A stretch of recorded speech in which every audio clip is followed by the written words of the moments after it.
Hello, what's up, guys? Good morning, everyone. I am Sudhir.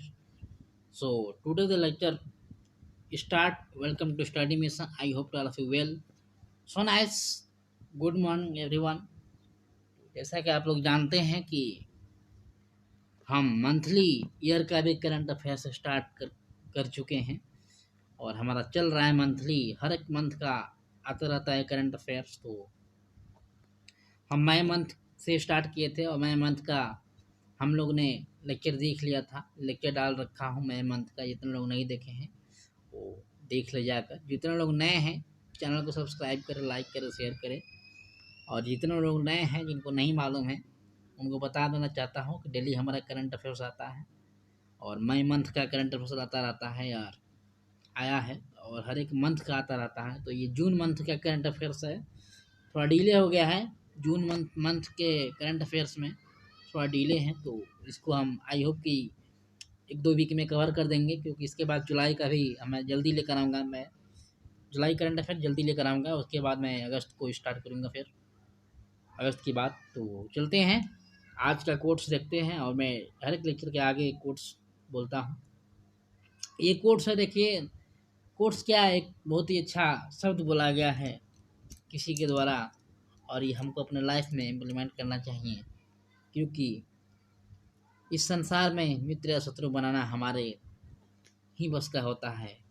मित्र या शत्रु हम बनाएं ये आपके ऊपर डिपेंड करता है, आपके शब्द डिपेंड करता है। इसलिए किसी को भी अच्छे से बोले, अच्छे से व्यवहार करें तो आप मित्र बना सकते हैं, आप अपना व्यवहार बदल सकते हैं, अपने आप को अच्छा बना सकते हैं। तो मोटिवेट होकर चलना है, आपको डिमोटिवेट नहीं होना है। तो आइए चलते हैं, करंट अफेयर्स स्टार्ट करते हैं। जून मंथ का करंट अफेयर्स और आज का भी करंट अफेयर्स मैं डाल रखा हूँ। आप जाइए आज करंट अफेयर्स देखिए, वहाँ पे क्या कुछ है नया सीखने को मिला है आज। और जून मंथ का ये करंट अफेयर्स मैं स्टार्ट कर रहा हूँ। अब मई मंथ का भी डाल चुका हूँ, उसको भी जाइए देखिए।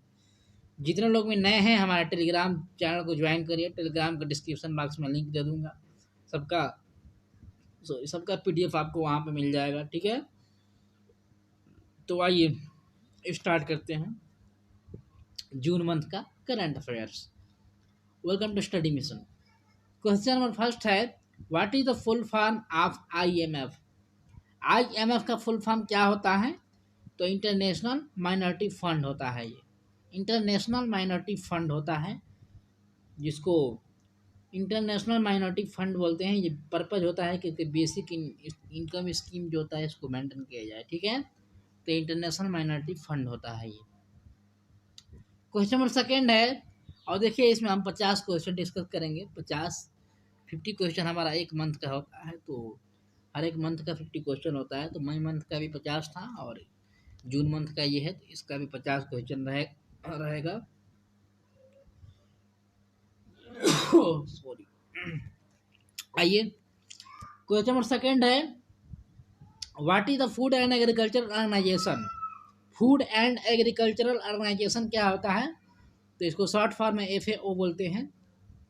यहाँ पर आप देख सकते हैं एफएओ इसको शॉर्ट फॉर्म में बोलते हैं। तो फूड एंड एग्रीकल्चरल ऑर्गेनाइजेशन होता है जो कि ये फूड और एग्रीकल्चर पे ज़्यादा फोकस करता है और फूड और एग्रीकल्चर को मेंटेन करने में हेल्प करता है, ठीक है। क्वेश्चन नंबर थर्ड है, सार्क फुल फॉर्म। सार्क का full form, SAARC you know that about SAARC. SAARC के बारे में आप लोग जानते होंगे, जो कि south Asian association of regional corporation होता है। ये south Asian association of regional corporation होता है ये, जो कि सार्क होता है। ये कंट्री, कोई भी कंट्री में अगर विपदा आता है तो ये सार्क का कंट्री एक कॉर्पोरेशन है जो कि ये हेल्प करता है उस कंट्री को बचाने में, ठीक है। क्वेश्चन नंबर 4 है, और सार्क में कौन कौन देश आते हैं, कौन कौन कंट्री आती है, आप लोग कमेंट बॉक्स में बताइए कि सार्क में कौन कौन से देश हमारे इन्वॉल्व है। क्वेश्चन नंबर 4 है, inter migrants workman act. Inter migrants workman act है एक, जो कि माइग्रेंट वर्कर को एक अधिकार दिया गया है, उसको एक्ट बनाया गया है। तो 1976 को बनाया गया था, आप देख सकते हैं आंसर 1976 में 1976 को ये माइग्रेंट वर्कमैन एक्ट बनाया गया था। तो आप लोग जान सकते हैं कि ये inter migrant worker man act है ये, जो कि माइग्रेंट वर्कर को फोकस किया गया है, माइग्रेंट वर्कर को कैसे हम लोग अधिकार दे सकते हैं। ठीक है, क्वेश्चन नंबर 5 है CPWD फुल फॉर्म, CPWD का फुल फॉर्म तो सेंट्रल पब्लिक वर्क डिपार्टमेंट होगा ये, सेंट्रल पब्लिक वर्क डिपार्टमेंट जो कि CPW होता है, ये पब्लिक वर्क डिपार्टमेंट होता है। ये आप देख रहे होंगे रोड कंस्ट्रक्शन के लिए या कोई भी कंस्ट्रक्शन के लिए ये सेंटर के द्वारा जो की जाती है कार्य, उसको पब्लिक वर्क डिपार्टमेंट बोलते हैं। और ये सेंट्रल पब्लिक वर्क डिपार्टमेंट कब लॉन्च हुआ, आप लोग कमेंट करके बताइए। क्वेश्चन नंबर 6 है IMD full form, IMD full form Indian metrological department, या इंडियन मेट्रोलॉजिकल डिपार्टमेंट है, यह एक इंडियन मेट्रोलॉजिकल डिपार्टमेंट होता है जो कि इस अर्थ साइंस के ऊपर काम करता है। और इसका हेडक्वार्टर आपको न्यू दिल्ली में देखने को मिल जाएगा। और ये 1875 में 1875 में इसका एस्टेब्लिश किया गया था। 1875 में 1875 में इंडियन मेट्रोलॉजिकल डिपार्टमेंट को एस्टेब्लिश किया गया था। तो आप लोग इतना कुछ जानकारी रख सकते हैं, इसका हेडक्वार्टर न्यू दिल्ली में देखने को मिलेगा। क्वेश्चन नंबर 7 है which country involve in G7, G7 में कौन कौन सी कंट्री इन्वॉल्व है, तो कनाडा, यूके जो कि ब्रिटेन बोल सकते हैं, रसिया मतलब कि USA, France, Germany, Italy, Japan, मतलब कि यूके मतलब UK, USA, America, France, Germany, Italy, Japan. तो ये है जो कंट्री हैं 7 कंट्री जो कि इन्वॉल्व है किसमें, G7 में। G7 मीटिंग होता है, ठीक है, देश की मीटिंग होता है, कंट्रीज का मीटिंग होता है। अगर G7 की बनाने की बात की जा रही है, G11 बनाने की बात की जा रही है G7 को, तो कौन कौन सी कंट्री इन्वॉल्व होगी, ये चीज क्वेश्चन है। तो इंडिया, ऑस्ट्रेलिया, पाकिस्तान और साउथ कोरिया, ये जो कंट्री हैं इंडिया, ऑस्ट्रेलिया, रसिया और साउथ कोरिया, ये जो कंट्री है चार, ये 4 कंट्री अगर इन्वॉल्व हो जाएंगी तो G11 हो जाएगा। G11 की बात की जा रही है अभी, और G11 में हमारा इंडिया भी इन्वॉल्व होगा, आप देख सकते हैं। तो ये बहुत खुशी की बात भी है कि G11 में हम लोग अभी आ रहे हैं, तो ये ध्यान रखना है। आइए चलते हैं, क्वेश्चन नंबर 9 है world environment day observe on, world environment day कब ऑब्जर्व किया गया, कब सेलिब्रेट किया गया, तो 5 जून को, 5 जून को वर्ल्ड इन्वायरमेंट डे सेलिब्रेट किया जाता है। ये इन्वायरमेंट को, इफेक्टिव इन्वायरमेंट को कैसे बचाएं, इसको फोकस किया जाता है। तो इन्वायरमेंट को शुद्ध रखिए। क्वेश्चन नंबर 10 है who is new attorney general of India, अभी new attorney general of India कौन है, आप बताइए तो कमेंट कर कि new attorney general of India कौन है। और अटॉर्नी जनरल ऑफ इंडिया बता दे, कमेंट करिए, तब तक मैं बता रहे हैं कौन है अभी। तो इनके बारे में कुछ बता रहा हूँ अटॉर्नी जनरल के बारे में। तो अटॉर्नी जनरल इंडिया है जो कि गवर्नमेंट चीफ लीगल एडवाइजर होता है एक, और ये प्राइमरी लेयर भी होता है सुप्रीम कोर्ट का, ठीक है। ये गवर्नमेंट का चीफ लीगल एडवाइजर होता है, और ये सुप्रीम कोर्ट का एक लॉयर भी होता है, प्राइमरी लॉयर सुप्रीम कोर्ट का, जो कि 1950 में 1950 में ये इस्टेब्लिश किया गया था अटॉर्नी जनरल का। और ये 76 आर्टिकल में आता है हमारे कॉन्स्टिट्यूशन में, हमारे संविधान में 76वें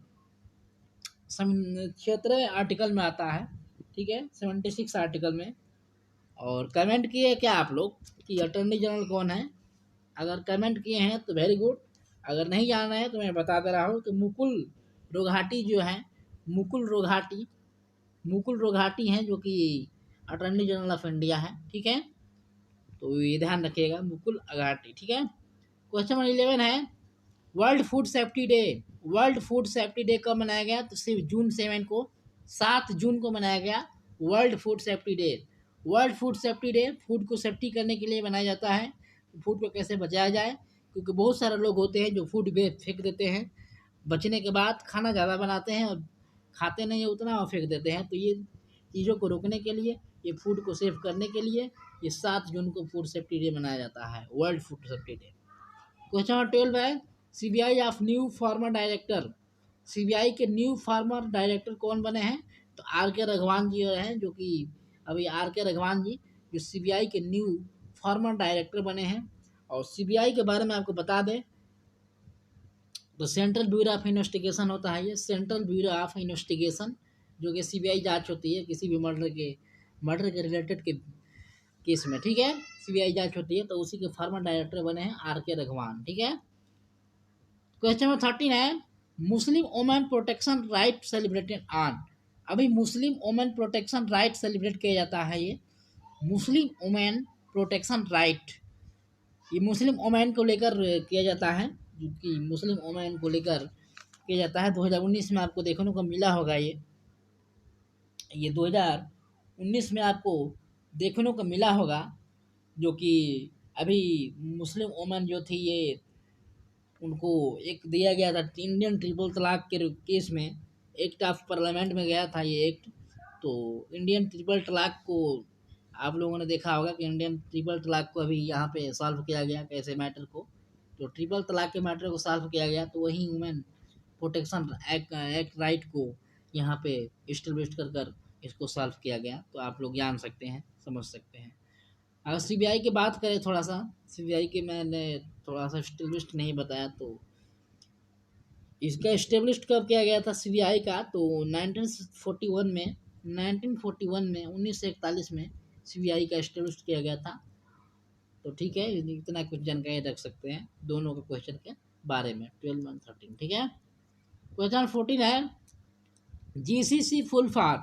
जीसीसी का फुल फॉर्म तो गल्फ कॉरपोरेशन ऑफ काउंसिल होता है, ये गल्फ कॉरपोरेशन ऑफ काउंसिल होता है जीसीसी। तो ये 1981 में 1981 में इसको इस्टेब्लिश किया गया था, 1981 में जीसीसी, जो कि गल्फ कॉरपोरेशन ऑफ काउंसिल होता है, एक काउंसिल होता है। क्वेश्चन 15 है, इसरो फुल फॉर्म। इसरो का फुल फॉर्म क्या होगा, ISRO, इसरो का फुल फॉर्म। तो इंडियन स्पेस रिसर्च ऑर्गेनाइजेशन, एक इंडिया का स्पेस रिसर्च है, ऑर्गेनाइज करता है ये, जो कि स्पेस में रिसर्च करने के लिए करता है ये। तो ये स्पेस रिसर्च है जो कि इंडिया का है, इसी के द्वारा अभी हमारा स्पेस में रिसर्च होता है। कहीं भी जाना होता है तो मून पे या कहीं भी अगर स्पेस में जाएंगे तो हम इसको इसरो के साथ ही काम करते हैं। तो ये इसरो होता है, इंडियन स्पेस रिसर्च ऑर्गेनाइजेशन, ठीक है।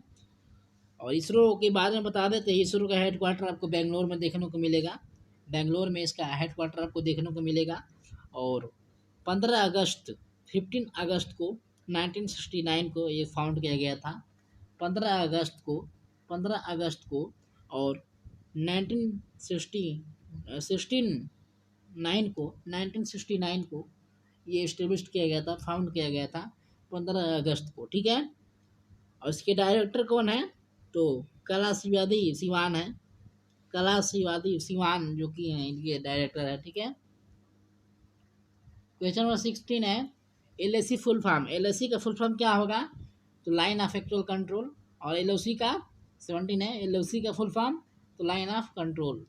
देखिए LAC और LOC में बहुत बड़ा फ़र्क है, LAC और LOC में बहुत बड़ा फ़र्क है।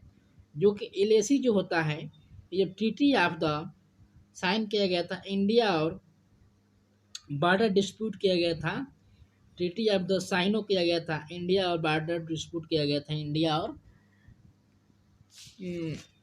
और उसके बीच में, इंडिया और नेपाल के बीच में LAC किया गया था। इंडिया और नेपाल के बीच में जब LAC किया गया था साइन, ट्रीटी ऑफ साइन, तो ये LAC line of actual control बन गया। लेकिन जब LOC की बात करेंगे तो लाइन ऑफ कंट्रोल है जो कि इंडिया और पाकिस्तान के बीच में होता है, ठीक है। तो ये ध्यान रखिएगा कि LOC जो लाइन होता है इंडिया पाकिस्तान के बीच में, लेकिन LAC का लाइन ऑफ एक्चुअल कंट्रोल ये इंडिया और नेपाल के बीच में, ठीक है। तो इतना कुछ जानकारी आप रख सकते हैं।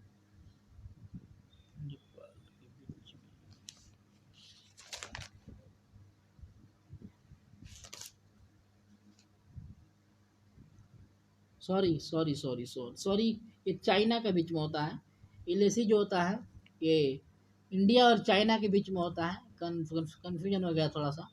तो ये जो LAC होता है इंडिया और चाइना के बीच में होता है, लेकिन जो LOC होता है ये इंडिया और पाकिस्तान के बीच में होता है, ये राइट है। लेकिन इसमें थोड़ा कन्फ्यूजन था हमको। तो LAC जो होता है ये इंडिया और चाइना के बीच में होता है, ना कि पाकिस्तान नेपाल के बीच में। तो इंडिया और चाइना के बीच में होता है LAC। LAC जो लाइन ऑफ एक्चुअल कंट्रोल होता है ये इंडिया और चाइना के बीच में होता है, और LOC जो होता है ये इंडिया और पाकिस्तान के बीच में होता है। तो कन्फ्यूजन नहीं रखना है। क्वेश्चन नंबर 18 है, which two country between sign was treaty of sign. देखिए ट्रीटी ऑफ साइन जो हुआ था ये मैं कन्फ्यूजन यहाँ पे हो जा रहा था ना, यही इसीलिए कन्फ्यूजन हो जा रहा था कि ये क्वेश्चन तीनों लगातार हो गया है, तो इसलिए कन्फ्यूजन हो जा रहा था थोड़ा सा। तो इसको मैंने कंटिन्यूअस कर दिया ना, तीनों क्वेश्चन को मैंने कंटिन्यूअस कर दिया था, इसलिए कन्फ्यूजन हो गया। तो चलिए, तो ट्रेटी ऑफ साइन जो हुआ ये नेपाल, ब्रिटिश एंड इंडिया के बीच में हुआ था। Okay, Nepal and British India के बीच में हुआ था ट्रेटी ऑफ साइन। इसके बारे में हम पूरा लेक्चर बना चुका हूँ, पार्टिकुलर इंडिया और नेपाल के बीच में जो रिलेशन चल रहा था ट्रेटी ऑफ साइन का। तो ट्रेटी ऑफ साइन का एक पार्टिकुलर वीडियो है मेरा, उसको जाइए देखिए क्या कुछ है, आपको पता चल जाएगा। ठीक है, तो ट्रेटी ऑफ साइन बता दे तो 1816 में, 1816 में, 1816 में ये साइन हुआ था, जो कि काला पानी और लिपुलेरिया और लिपुलेक के लिपुलेक जो प्लेस है भाई नेपाल में, उसके लिए वाटर को डिस्ट्रीब्यूट के लिए ये हुआ था ट्रेटी ऑफ साइन। तो इतना कुछ जानकारी रख सकते हैं। क्वेश्चन नंबर 19 है, वेयर लोकेटेड काला पानी। काला पानी कहाँ है? तो नेपाल में है, जो कि नेपाल और इंडिया का बॉर्डर है, जो कि काला पानी यहाँ पे स्थित है। What is the full form of NCR? NCR के फुल फॉर्म तो नेशनल कैपिटल रीजन होता है, जो कि नेशनल कैपिटल यानी दिल्ली के जो रीजन है, दिल्ली के जो आसपास का रीजन है, जो कि हरियाणा उत्तर प्रदेश से, तो ये NCR कहलाता है, नेशनल कैपिटल रीजन, जो कि एरिया इसका है 54,984 किलोमीटर स्क्वायर है इसका एरिया। 21 क्वेश्चन है, who is chief minister of capital Delhi? Arvind Kejriwal. ये तो सिंपल क्वेश्चन था, तो अरविंद केजरीवाल जो है कि चीफ मिनिस्टर है दिल्ली के। क्वेश्चन नंबर 22 है, इंटरनेशनल योगा डे सेलिब्रेटेड 21 जून को जो कि अभी मनाया गया, तो आप लोग जान रहे हैं, तो इंटरनेशनल योगा डे सेलिब्रेट किया गया है। ये योगा डे सेलिब्रेट किया जाता है, योगा को फोकस किया जाता है, योगा हम करेंगे तो स्वस्थ रहेंगे। क्वेश्चन नंबर 23 है, PM care fund start on. PM care fund कब स्टार्ट किया गया था? 28 मार्च 2020 को। 28 मार्च 2020 को जब कोविड-19 चल रहा था, तो पीएम केयर फंड में हमको पैसा देना था, तो ये पीएम केयर फंड 28 मार्च 2020 को स्टार्ट किया गया था। 24 है, RTI full form, right to information. RTI का full form right to information. हमें राइट है कि इन्फॉर्मेशन को गेन करें, चाहे ये गवर्नमेंट का इन्फॉर्मेशन हो या किसी का भी, तो हमें इन्फॉर्मेशन लेने का राइट है, हक है।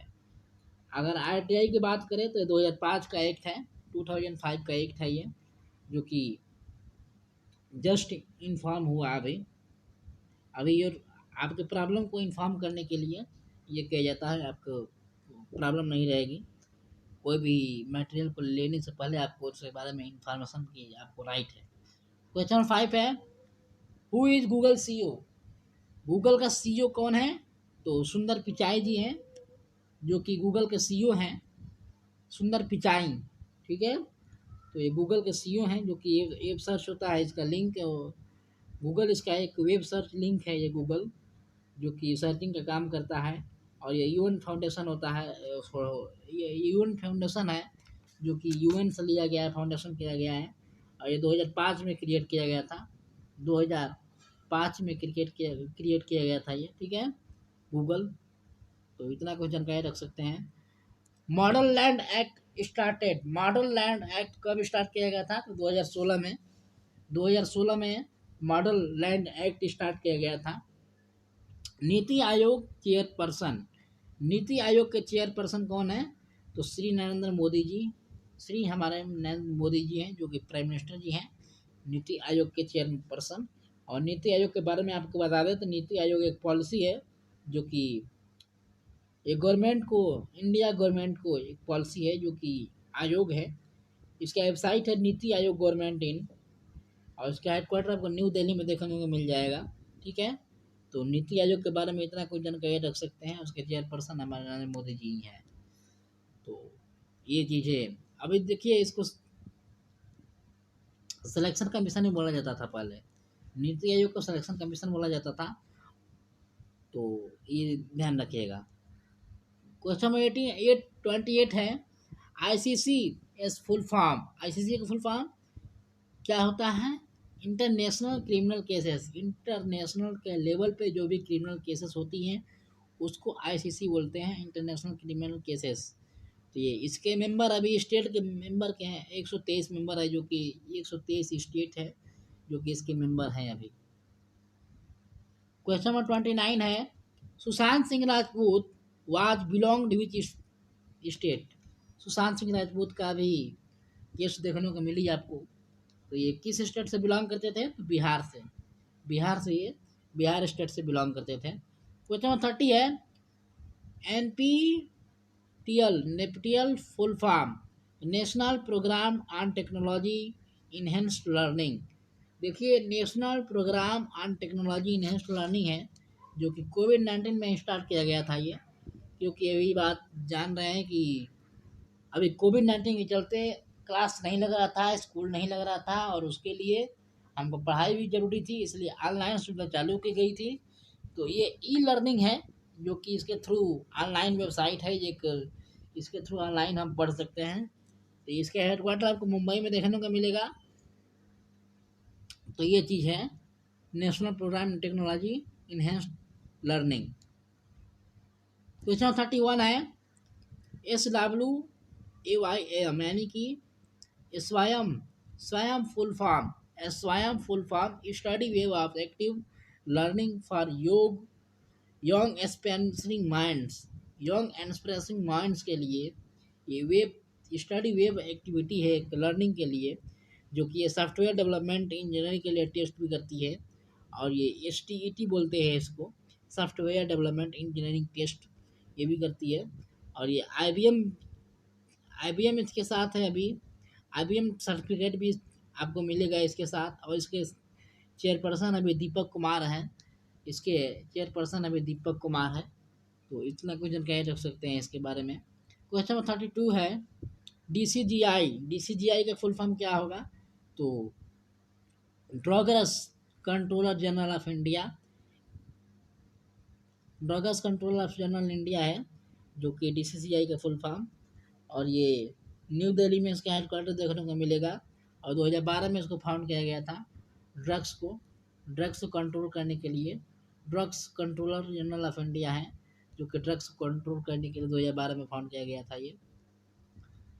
33 है, FATF फुल फॉर्म, तो फाइनेंशियल एक्शन टास्क फोर्स, ये फाइनेंशियल एक्शन टास्क फोर्स होता है, जो कि इसका हेडक्वार्टर पेनिस में देखने को मिलेगा, फ्रांस पेनिस में, और ये 1989 को फाउंड किया गया था, 1989 को ये फाउंड किया गया था फाइनेंशियल एक्शन टास्क फोर्स।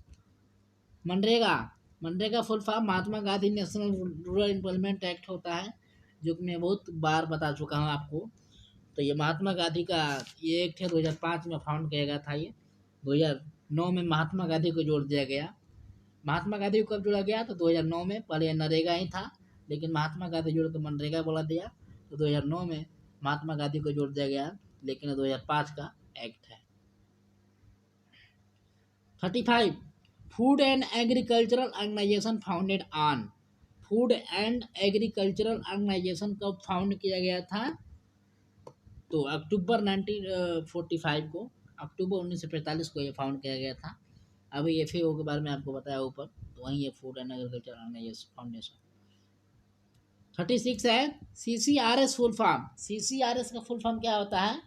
तो central council for research in ayurvedic science, ayurvedic science में जो रिसर्च होता है ये CCRS होता है, जो कि CCRS के द्वारा ही आयुर्वेदिक साइंस में ये रिसर्च किया जाता है। NHRC का फुल फॉर्म, तो national human right commission, national human right commission होता है, जो कि इसका हेडक्वार्टर न्यू दिल्ली में मिलेगा, और 1993 को, 1993 को ये लॉन्च किया गया था, तो इसके बारे में ध्यान रखिएगा। 38 है question, which country 59 apps band in India now? कौन सी कंट्री है जो 59 ऐप्स अभी बैंड की है इंडिया में? तो चाइना ने किया था, चाइना ने अभी 59 ऐप आपको पता है कि बैन किया है। किस लिए बैन किया है?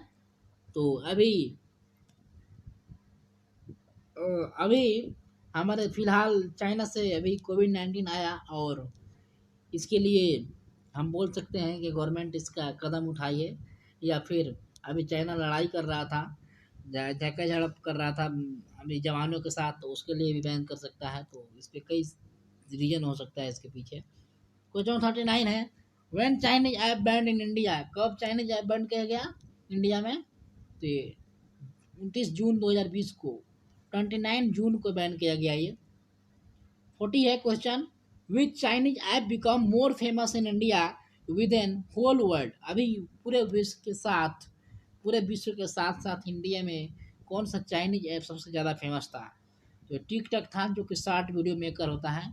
ये TikTok video Chinese video app था एक, तो ये फेमस था सबसे ज़्यादा पूरे वर्ल्ड में।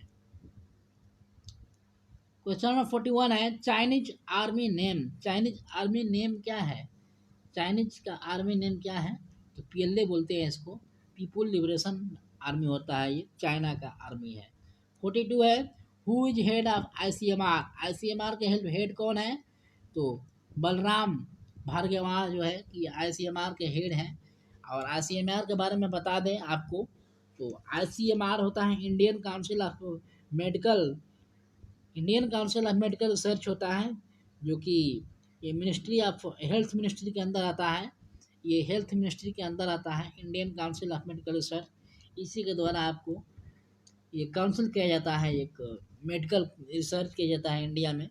जो कि केस आ रही है अभी फिलहाल, तो उस केस को बताया जा रहा है आईसीएमआर के द्वारा ही। इसकी भगवान ने बरलाराम बरलाराम भगवान इसके अभी हेड हैं।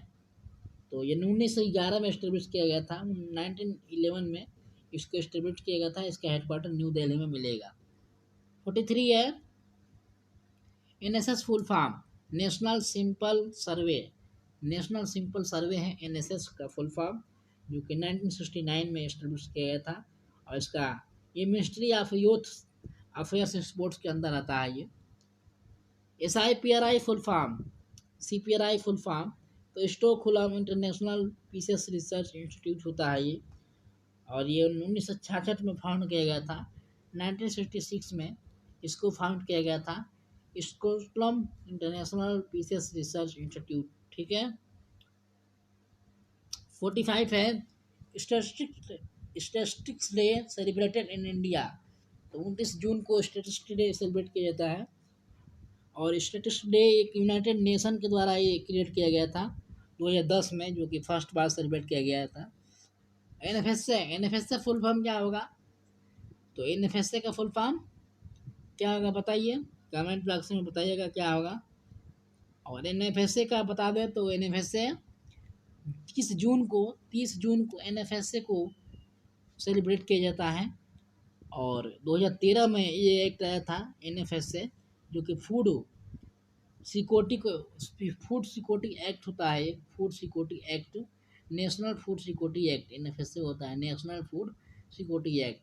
30 जून को ये सेलिब्रेट किया जाता है। 48 है, इलेक्ट्रल बोर्ड इंट्रोड्यूस्ड ऑन 29 जून 2018 को, इलेक्ट्रल बोर्ड इलेक्शन कमीशन के द्वारा ये किया जाता है। इलेक्शन कमीशन जो है इंडिया के 1950 में फाउंड किया गया था, दिल्ली में हेडक्वार्टर है। तो इलेक्ट्रल बोर्ड इलेक्शन कमीशन का ये होता है। 49 है, financial commission came in India, financial commission कब आया इंडिया में? तो 1951 में फाइनेंशियल कमीशन आया है। सीबीआई डायरेक्टर कौन है? तो लास्ट क्वेश्चन है 50, सीबीआई डायरेक्टर तो ऋषि कुमार शुक्ला हैं, जो कि सीबीआई डायरेक्टर हैं अभी, ऋषि कुमार शुक्ला, जो कि 2 फरवरी से 2019 से लेकर और अभी तक चल रहे हैं। तो आई होप कि आप लोगों को नया सीखने को मिला होगा। और आज का लेक्चर हमारा ये ख़त्म हुआ। 50 क्वेश्चन हम लोगों ने डिस्कस किया। जून मंथ का करंट अफेयर्स हम लोग डिस्कस कर लिया, और उसके बाद जुलाई मंथ का विदिन 2 वीक में आ जाएगा। तो 2 वीक के अंदर हम चाहेंगे कि जल्दी आ जाए, जिससे कि आप लोग को रिवीजन हो सके। और साथ साथ रिवीजन भी चल रहा है हमारा मंथ के हिसाब से, और डेली करंट अफेयर्स भी आता है। आप टेलीग्राम पर भी ज्वाइन हो सकते हैं। ज्वाइन हो जाइए, आपको डेली नोटिफिकेशन मिल जाएगा। तो आई होप कि आप लोग इन्जॉय किए होंगे। और ये वीडियो 30 मिनट का है लगभग, तो आप लोग देखिए और इन्जॉय करिए। Thank you for listening. जय हिंद।